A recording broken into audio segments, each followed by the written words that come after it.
I've got the green ghost in the shop today. I know a lot of you wanted me to fix it, but I tried to find someone interested in buying it that would take and finish restoring it, but no such luck.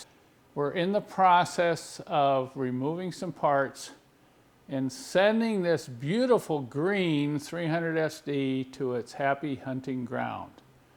If you need any parts off this thing, be sure and contact me via my website.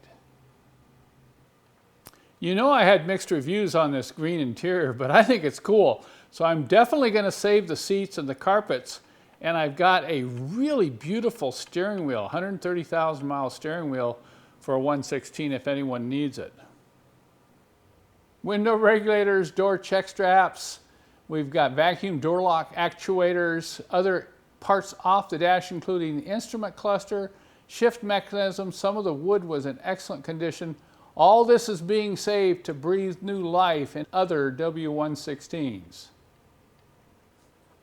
Look at these nice green door sill plates. You know, I doubt whether I'll find anybody that needs these, but who knows? Maybe there's somebody out there that likes this green interior as much as I do.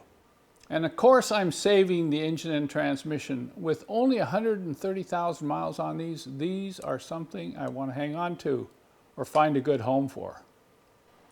I have to say it's kind of sad to say goodbye to the green ghost. We had a lot of fun.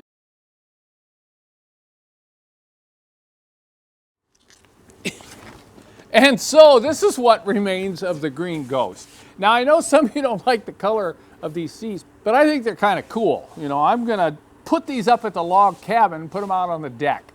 This will always remind me of the W116. And look what I'm gonna use for a little coffee table. I'll put a little stand on that with a little cover on the steering wheel, and we'll be able to put our coffee on here as we're looking out over the view to the mountains. So isn't that wonderful? The green ghost will live on.